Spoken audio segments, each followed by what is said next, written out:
Hello friends welcome to my study academy classes पिला माने आजिरो class रे आमे एमआईएल ओडिया रो गोटे लॉन्ग क्वेश्चन जोटा कि बडपण कविताटी रही अछि सेथिरो लॉन्ग क्वेश्चन टी आलोचना करबा तुमरो जो लॉन्ग क्वेश्चन 5 मार्क पडुची फुल 5 मार्क आसीबो पिला माने एही लॉन्ग क्वेश्चन टी को पढिबा परे ठीक अछि तो वीडियो टी को डेरी न करी आरंभ करबा। ଅନନ୍ୟ ଅନବଦ୍ୟ ସ୍ୱକୀୟ ସୃଷ୍ଟି ସମ୍ଭାର ନେଇ ଓଡ଼ିଆ ପଦ୍ୟ ସାହିତ୍ୟର ଜଣେ ଚିରବରଣୀୟ ସୁନାମଧନ୍ୟର ଲେଖକ ଯିଏକି କବି କିଏ ନା ରାଧାନାଥ ରାୟ ପିଲାମାନେ ସେ 1848 ମସିହା ସେପ୍ଟେମ୍ବର 28 ତାରିଖ ବାଲେଶ୍ୱର ଜିଲ୍ଲାର କେଦାରପୁର ଗ୍ରାମରେ ଜନ୍ମଗ୍ରହଣ କରିଥିଲେ। କିଏ ନା କବିବର ରାଧାନାଥ ରାୟ 1848 ମସିହା ସେପ୍ଟେମ୍ବର 28 ତାରିଖ ବାଲେଶ୍ୱର ଜିଲ୍ଲାର କେଦାରପୁର ଗ୍ରାମରେ ଜନ୍ମଗ୍ରହଣ କରିଥିଲେ। ତ ଦେଖ ତାଙ୍କର ଓଡ଼ିଆ ଜଗତକୁ ତାଙ୍କର ଅବଦାନ ଗୁଡ଼ିକ ପିଲାମାନେ ଅତୁଳନୀୟ, ତାଙ୍କର ଅବଦାନ ଗୁଡ଼ିକ ତୁଳନା କରିହେବ ନାହିଁ। ତାଙ୍କର ରଚନା ଗୁଡ଼ିକ ମଧ୍ୟରେ କ'ଣ କ'ଣ ଦେଖିବା, ତାଙ୍କର ରଚନା ଗୁଡ଼ିକ ମଧ୍ୟରେ ଦେଖ କେଦାର ଗୌରୀ, ଉଷା, ପାର୍ବତୀ, ମହାଯାତ୍ରା, ଆହୁରି କ'ଣ ରହିଛି ନା ଚିଲିକା, ଦରବାର, ଯଯାତି କେଶରୀ, ଏଇଟା ଥିଲା ତାଙ୍କର ରଚନା। ତାଙ୍କର ଗଦ୍ୟ କ'ଣ ନା ଇତାଲିୟ ଯୁବା ଓ ବିବେକୀ ଇତ୍ୟାଦି ସ୍ମରଣୀୟ। ଇଣ୍ଟ୍ରୋଡକ୍ସନରେ ଏତିକି ହିଁ ଲେଖିଦେବ, ଠିକ୍ ଅଛି। ନେକ୍ସଟ ଦେଖ କ'ଣ ଅଛି ପିଲାମାନେ, ଏହି ବଡ଼ପଣ କବିତାଟି କବିଙ୍କର ସୁପ୍ରସିଦ୍ଧ ବ୍ୟଙ୍ଗକାବ୍ୟ ଦରବାରରୁ ଆସିଅଛି ପିଲାମାନେ। କେଉଁଠାରୁ ନା ବ୍ୟଙ୍ଗକାବ୍ୟ ଯେଉଁଟାକି ଦରବାରରୁ ଅଛି ପ୍ରସିଦ୍ଧ, ଯେଉଁଟାକି ରାଧାନାଥ ରାୟଙ୍କର ସୁପ୍ରସିଦ୍ଧ ବ୍ୟଙ୍ଗକାବ୍ୟ ଦରବାରରୁ ଆସିଅଛି, ଠିକ୍ ଅଛି। ତ କ'ଣ ଅଛି ଦେଖନ୍ତୁ ପିଲାମାନେ, ଏବେ ଦେଖିବା ଆମେ କ'ଣ ନା ପାଠଟି ଆରମ୍ଭ କରିବା। ବିଶ୍ୱବିଖ୍ୟାତ ନକ୍ଷତ୍ର ବିଜ୍ଞାନୀ ପଠାଣି ସାମନ୍ତରାୟ ଓ ଚନ୍ଦ୍ରଶେଖରକୁ ସମ୍ବର୍ଦ୍ଧିତ କରିବା ପାଇଁ କଟକର ବାରବାଟୀ ଦୁର୍ଗରେ ଏକ ଦରବାର ବସିଥିଲା। କେଉଁଠାରେ ନା କଟକର ଯେଉଁ ବାରବାଟୀ ଦୁର୍ଗ, ବାରବାଟୀ ଷ୍ଟାଡ଼ିୟମ୍, ଯେଉଁ ବାରବାଟୀ ଦୁର୍ଗ ରହିଅଛି ସେଠାରେ କ'ଣ ନା ଏକ ଦରବାର ବସିଥିଲା ପିଲାମାନେ। ସେହି ଦରବାରରେ ଓଡ଼ିଶାର ବିଭିନ୍ନ ଗଡ଼ଜାତ ରାଜାମାନେ ଯୋଗ ଦେଇଥିଲେ। ଓଡ଼ିଶାର ବିଭିନ୍ନ ଗଡ଼ଜାତ ବିଭିନ୍ନ ରାଜାମାନେ ସେହି ଦରବାରରେ ଆସିଥିଲେ ପିଲାମାନେ। ସେହି ଦରବାରକୁ ଆସିଥିଲେ। ପଠାଣି ସାମନ୍ତ ଓ ଚନ୍ଦ୍ରଶେଖରକୁ ସମ୍ବର୍ଦ୍ଧିତ କରିବେ କ'ଣ ନିଜ ନିଜ ଭିତରେ କ'ଣ ନା ଗର୍ବ ଓ ଅହଙ୍କାରରେ ବୁଡ଼ି ରହିଲେ, ଠିକ୍ ଅଛି। ଦେଖନ୍ତୁ ପଠାଣି ସାମନ୍ତ ଓ ଚନ୍ଦ୍ରଶେଖରକୁ ସମ୍ବର୍ଦ୍ଧିତ କରିବା ପାଇଁ ବିଭିନ୍ନ ରାଜାମାନେ, ଗଡ଼ଜାତ ରାଜାମାନେ ଆସିଥିଲେ, କିନ୍ତୁ କ'ଣ ନା ସେହି ଦୁଇ ଜଣଙ୍କୁ ସମ୍ବର୍ଦ୍ଧିତ କରିବେ କ'ଣ ନିଜ ନିଜ ଭିତରେ ଅହଙ୍କାର ଓ ଗର୍ବରେ ବୁଡ଼ି ରହିଲେ। ତାଙ୍କ ନିଜର ଅହଙ୍କାର ଯେଉଁ ଗର୍ବ ରହିଥିଲା, ସେହି ଗର୍ବ ଓ ଅହଙ୍କାରରେ ବୁଡ଼ି ରହିଥିଲେ କେଉଁମାନେ ନା ସେହି ବିଭିନ୍ନ ଗଡ଼ଜାତ ରାଜାମାନେ, ଠିକ୍ ଅଛି। ନେକ୍ସଟ ଦେଖନ୍ତୁ ପିଲାମାନେ କ'ଣ ଅଛି, ଗଡ଼ଜାତ ରାଜାମାନଙ୍କର ସେହି ଗର୍ବ ଓ ଅହଙ୍କାରକୁ ଚୂର୍ଣ୍ଣ କରିବା ନିମନ୍ତେ ଏହି ବଡ଼ପଣ କବିତାଟି ଲେଖିଛନ୍ତି। କିଏ ନା କବିବର ରାଧାନାଥ ରାୟ। କ'ଣ କରିବା ପାଇଁ, ତାଙ୍କର ଗର୍ବ ଅହଙ୍କାରକୁ ଚୂର୍ଣ୍ଣ କରିବା ପାଇଁ ବା ତାଙ୍କୁ ଶିକ୍ଷା ଦେବା ପାଇଁ ଏହି ବଡ଼ପଣ କବିତାଟି କ'ଣ କରିଛନ୍ତି ନା ଲେଖିଛନ୍ତି, ଠିକ୍ ଅଛି। ଏବଂ ପ୍ରକୃତ ବଡ଼ପଣ କ'ଣ ତାହାକୁ କବିତାର ଶେଷରେ ଜଣାଇଛନ୍ତି। ପ୍ରକୃତରେ ବଡ଼ପଣ କ'ଣ ତାହାକୁ କ'ଣ ନା କବିତାର ଶେଷରେ କବି ରାଧାନାଥ ରାୟ ଜଣାଇଛନ୍ତି, ଠିକ୍ ଅଛି। ନେକ୍ସଟ ଦେଖ ପିଲାମାନେ କ'ଣ ଅଛି, ପ୍ରଥମେ କବି ତାଙ୍କର ସମକାଳୀନ ରାଜାମାନଙ୍କୁ କହିଛନ୍ତି, ତାଙ୍କର ସମକାଳୀନ ଅର୍ଥାତ୍ ତାଙ୍କର ସମୟର ରାଜାମାନଙ୍କୁ କହିଛନ୍ତି। କ'ଣ କହିଛନ୍ତି ନା ଦେଖନ୍ତୁ ପିଲାମାନେ, ମନେ ନାହିଁ ତୁମ୍ଭେ କାହାର ସନ୍ତାନ, କେଶରୀ ଔରସେ ତୁମ୍ଭେ ସୁନା ଶ୍ୱାନ। ମନେ ନାହିଁ ତୁମେ କାହାର ସନ୍ତାନ, କେଶରୀ ଅର୍ଥାତ୍ ସିଂହ ପିଲାମାନେ। କେଶରୀର ସନ୍ତାନ ହୋଇ ତାଙ୍କର ଔରସରୁ ଜନ୍ମ ନେଇଥିଲେ ମଧ୍ୟ ତୁମେ ଗୋଟେ କ'ଣ ନା ଶ୍ୱାନ ଅର୍ଥାତ୍ କୁକୁର ପିଲାମାନେ। ଶ୍ୱାନ ବା କୁକୁର ବୋଲି କହିଛନ୍ତି କିଏ ନା କବି କହିଛନ୍ତି। ଦେଖନ୍ତୁ ଆଲୋଚନା କରିବା ଏଇଟାକୁ।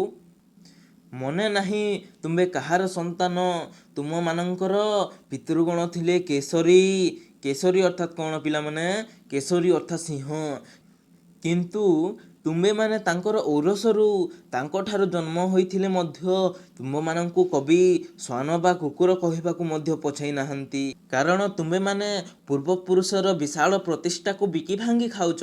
ପୂର୍ବପୁରୁଷମାନେ ଯେଉଁଟା ରଖିଦେଇଥିଲେ ତାହାକୁ ବିକି ଭାଙ୍ଗି ଖାଇ ଦେଉଛ। ତେଣୁ ତୁମମାନଙ୍କୁ କ'ଣ ନା ଶ୍ୱାନ ବା କୁକୁର ବୋଲି କହିଛନ୍ତି କିଏ ନା କବିବର ରାଧାନାଥ ରାୟ ପିଲାମାନେ। ଅତି ସୁନ୍ଦର ଭାବରେ ଆଲୋଚନା କରିବା, ଭିଡ଼ିଓଟିକୁ ଶେଷ ପର୍ଯ୍ୟନ୍ତ ଦେଖନ୍ତୁ ପିଲାମାନେ। ପୂର୍ବପୁରୁଷର ରାଜାମାନେ ସଦାସର୍ବଦା ବହ୍ନିଶିକା ପରି ସଦା ଉର୍ଦ୍ଧ୍ୱଗାମୀ ଥିଲେ। ବହ୍ନିଶିକା ଯେଉଁଟାକି ଦୀପ ରହିଅଛି ପିଲାମାନେ ତାର ଦିଗ କୋଉଆଡ଼କୁ ନା ଉପର ଆଡ଼କୁ, ସେହିପରି ରାଜାମାନେ ମଧ୍ୟ ସେହି ସମୟର ରାଜାମାନେ ମଧ୍ୟ କ'ଣ ନା ସଦା ଉର୍ଦ୍ଧ୍ୱଗାମୀ ଥିଲେ। କିନ୍ତୁ ତୁମ୍ଭେମାନେ ତୁମ୍ଭେ ଅର୍ଥାତ୍ କେଉଁମାନଙ୍କୁ କୁହାଯାଇଛି ପିଲାମାନେ ନା ସମକାଳୀନ ରାଜା, ଯେଉଁଟାକି କବିଙ୍କ ସମୟର ରାଜାମାନଙ୍କୁ କୁହାଯାଇଛି। ଜଳଧାରା ପରି ସଦା ସର୍ବଦା ନିମ୍ନଗାମୀ ହୋଇ ଚାଲୁଛ। ଜଳଧାରାର ଗତି କୋଉ ଆଡ଼କୁ ନା ନିମ୍ନକୁ ପିଲାମାନେ। ଜଳଧାରା ଯେମିତି ନିମ୍ନକୁ ଗତି କରି କରି ଚାଲିଥାଏ, ସେହିପରି ସଦାସର୍ବଦା ତୁମ୍ଭେମାନେ ମଧ୍ୟ କ'ଣ ନା ନିମ୍ନକୁ ଗତି କରି କରି ଚାଲିଛ। କେଉଁମାନଙ୍କୁ କୁହାଯାଇଛି? ସମକାଳୀନ ରାଜାମାନଙ୍କୁ କୁହାଯାଇଛି। ଠିକ୍ ଅଛି, ନେକ୍ସଟ ଦେଖ ପିଲାମାନେ, ପୂର୍ବପୁରୁଷର ରାଜାମାନେ ରାଜ୍ୟକୁ ଏକ ପରିବାର ପରି ମନେ କରୁଥିଲେ। ରାଜ୍ୟକୁ, ଯେଉଁ ରାଜ୍ୟ ରହିଅଛି ସେହି ରାଜ୍ୟକୁ ଗୋଟିଏ ପରିବାର ପରି ମନେ କରୁଥିଲେ। କେଉଁମାନେ? ନା ପୂର୍ବପୁରୁଷ ରାଜାମାନେ।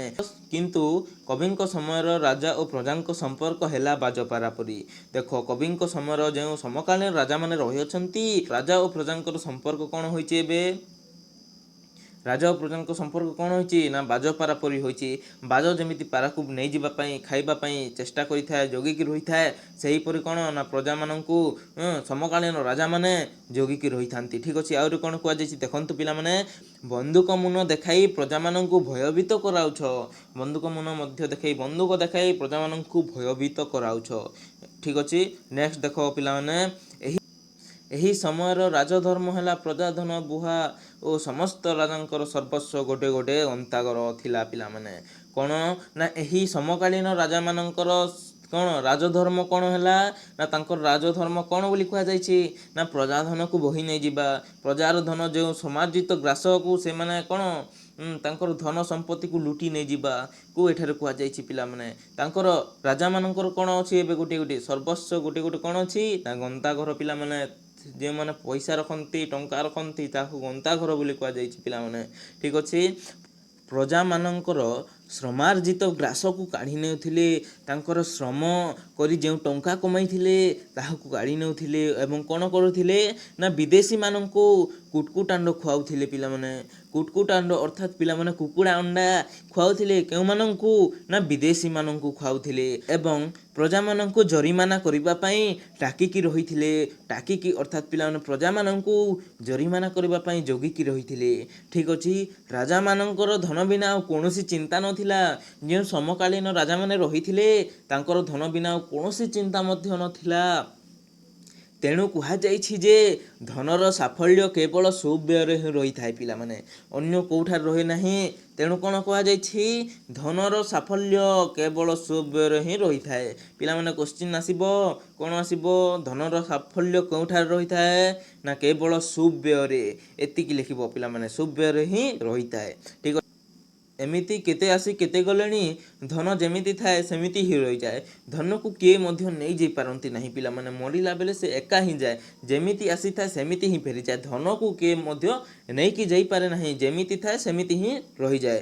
ଧନକୁ କିଏ ସାଥିରେ ନେଇଯାଇପାରେ ନାହିଁ। ଠିକ୍ ଅଛି, ନେକ୍ସଟ ଦେଖ ପିଲାମାନେ, ତେଣୁ ବିଶ୍ୱବିଜୟୀ ଆଲେକଜାଣ୍ଡର ଜିଣିବାକୁ ଆଉ ଧରାଖଣ୍ଡ ନଥିବାରୁ ଅଶ୍ରୁସିକ୍ତ ଗଣ୍ଡ ହୋଇଥିଲେ। ପିଲାମାନେ କିଏ? ନା ବିଶ୍ୱବିଜୟୀ ଆଲେକଜାଣ୍ଡର, ଯିଏକି କ'ଣ ନା ଜିଣିବାକୁ କିଣିବାକୁ ଆଉ କ'ଣ ନା ଧରାଖଣ୍ଡ ନଥିଲା। ତେଣୁ କ'ଣ ହୋଇଥିଲେ ନା ସେ ଅଶ୍ରୁସିକ୍ତ ଗଣ୍ଡ ହୋଇଥିଲେ ଏବଂ ସେ ମୃତ୍ୟୁବରଣ କରିବା ପୂର୍ବରୁ କହିଥିଲେ ଯେ, କ'ଣ କହିଥିଲେ ଦେଖ ପିଲାମାନେ, ମୁଁ ଯେତେବେଳେ ମରିଯିବି ଅର୍ଥାତ୍ ମୃତ୍ୟୁବରଣ କରିବି, ମୋତେ ସେତେବେଳେ କ'ଣ କରିବ ନା କୋକେଇରେ ଶୁଆଇ ଦେବ ଏବଂ ମୋର ଦୁଇଟି ହାତକୁ ଦୁଇ ପାର୍ଶ୍ୱରେ ଝୁଲାଇ ଦେବ। କାରଣ ବିଶ୍ୱର ଲୋକମାନେ ଜାଣିପାରିବେ ଯେ ଆସିଥିଲି ଫେରିଗଲି ଶୂନ୍ୟ ହସ୍ତେ। ଅର୍ଥାତ୍ ଯେମିତି ଆସିଥିଲି ସେମିତି ହିଁ ଫେରିଗଲି। ଅର୍ଥାତ୍ ଦେଖନ୍ତୁ ପିଲାମାନେ, ଯେମିତି ଗୋଟିଏ ଶିଶୁ ଯେମିତି ଆସିଥାଏ ସେମିତି ହିଁ ଫେରିଯାଏ। କୌଣସି ଜିନିଷ ନେଇକି ଆସେ ନାହିଁ ବା କୌଣସି ଜିନିଷ ନେଇକି ଯାଇପାରିବ ନାହିଁ। ଅର୍ଥାତ୍ ଯେମିତି ଆସିଥିଲି ସେମିତି ହିଁ ଫେରିଗଲି, କୌଣସି ଜିନିଷ ମଧ୍ୟ ସାଥିରେ ନେଇକି ଯାଇପାରିଲି ନାହିଁ ବୋଲି କିଏ କହିଛନ୍ତି? ନା ବିଶ୍ୱବିଜୟୀ ଆଲେକଜାଣ୍ଡର। ଠିକ୍ ଅଛି, ଦେଖନ୍ତୁ ପିଲାମାନେ, ନେକ୍ସଟ ଦେଖ ପିଲାମାନେ କ'ଣ ଅଛି? ଭାଙ୍ଗିଲା ମାଠିଆରୁ ଯେପରି ପାଣି ଧୀରେ ଧୀରେ ସରିଯାଏ, କେମିତି ନା ଭାଙ୍ଗିଲା ମାଠିଆରୁ ପାଣି ଯେମିତି ଧୀରେ ଧୀରେ ସରିଯାଏ ସେହିପରି ମନୁଷ୍ୟର ଆୟୁ ମଧ୍ୟ ଧୀରେ ଧୀରେ ସରିଯାଏ ପିଲାମାନେ। ଏହି ଆୟୁକୁ କବି କ୍ରୂର ଓ ଅବିଶ୍ୱାସୀ ବୋଲି କହିଛନ୍ତି। କାହିଁକି କହିଛନ୍ତି? କାଳକୁ ଯିଏ ଦୂରରେ ଅଛି ବୋଲି ହସୁଥାଏ, ଯିଏ କାଳକୁ ବହୁତ ଦୂରରେ ଅଛି ବୋଲି ହସୁଥାଏ, କାଳ ହଠାତ୍ ଆସି ତାର ପଛରେ ଆସି ହାବୁଡ଼ିଯାଏ ପିଲାମାନେ। ସେ ଜାଣିପାରେ ନାହିଁ, ହସି ହସି ଆସି ତାର ପଛରେ ଲୁଚିଯାଏ। ତେଣୁ କାଳକୁ କ୍ରୂର ଓ ଅବିଶ୍ୱାସୀ ବୋଲି କହିଛନ୍ତି। ଠିକ୍ ଅଛି। ତେଣୁ ପ୍ରକୃତ ବଡ଼ପଣ କାହାକୁ କୁହାଯାଏ ପିଲାମାନେ ଦେଖ? ତେଣୁ ପ୍ରକୃତ ବଡ଼ପଣ ତାକୁ କୁହାଯାଏ ଯେ ଯେଉଁ ବଡ଼ପଣ ଦୁଇ ଲୋକର ହିତ ସାଧନ କରିଥାଏ। ଦୁଇ ଲୋକର କ'ଣ ନା ହିତ ଭଲ କରିଥାଏ, ତାହାକୁ ହିଁ ପ୍ରକୃତ ବଡ଼ପଣ କୁହାଯାଏ। ଠିକ୍ ଅଛି। ଏଇଠାରେ ଲେଖିଦେବ କ'ଣ ନା ଦୁଇ ଲୋକର ହିତ ସାଧନ କରିଥାଏ ତାହାକୁ ପ୍ରକୃତ ବଡ଼ପଣ କୁହାଯାଏ। ଏଇଠାରେ ଲେଖିଦେବ। ଠିକ୍ ଅଛି। କବି ରାଧାନାଥ ରାୟଙ୍କର ଉକ୍ତ ବଡ଼ପଣ କବିତାଟି ବେଶ ଭାବରେ ମନୋରମ ଓ ମନମୁଗ୍ଧକର ହୋଇପାରିଛି। ପିଲାମାନେ ଏହି ଶେଷ କଥାରେ 1 ମାର୍କ ମିଳିଥାଏ। ପିଲାମାନେ ଯେଉଁମାନେ ଏଇଟା ଲେଖିବ ନାହିଁ ସେମାନଙ୍କୁ 1 ମାର୍କ ଶେଷରେ ମିଳିବ ନାହିଁ। ତେଣୁ ଲେଖିବା ପାଇଁ ଟ୍ରାଏ କରିବ। ତ ପିଲାମାନେ ଆଜିର ଆମେ ଏହି ବଡ଼ପଣ କବିତାଟି ଅତି ସରଳ ଭାଷାରେ ଆଲୋଚନା କଲୁ। ତ ପିଲାମାନେ ଆଜିର ଭିଡ଼ିଓଟି ଯଦି ଭଲ ଲାଗିଥାଏ ତାହେଲେ ଭିଡ଼ିଓଟିକୁ ଗୋଟେ ଲାଇକ୍ କରିଦେବ। ଚ୍ୟାନେଲରେ ନ ଆସିଥିଲେ ଚ୍ୟାନେଲକୁ ସବସ୍କ୍ରାଇବ୍ କରିଦେବ ଏବଂ କ'ଣ କରିବ ନା ନୋଟିଫିକେସନଟିକୁ ଅଲ୍ରେ ରଖିଦେବ। ଯାହାଫଳରେ ମୁଁ ଛାଡ଼ୁଥିବା ସମସ୍ତ ଭିଡ଼ିଓ ସର୍ବପ୍ରଥମେ ତୁମ ପାଖକୁ କ'ଣ ନା ପହଞ୍ଚି ପାରିବ। ଠିକ୍ ଅଛି। ଓ ସାଙ୍ଗସାଥିମାନଙ୍କ ମଧ୍ୟରେ ସେୟାର କରିବା ପାଇଁ ମଧ୍ୟ ଭୁଲିବ ନାହିଁ। Thank you so much. ବନ୍ଦେ ଉତ୍କଳ ଜନନୀ।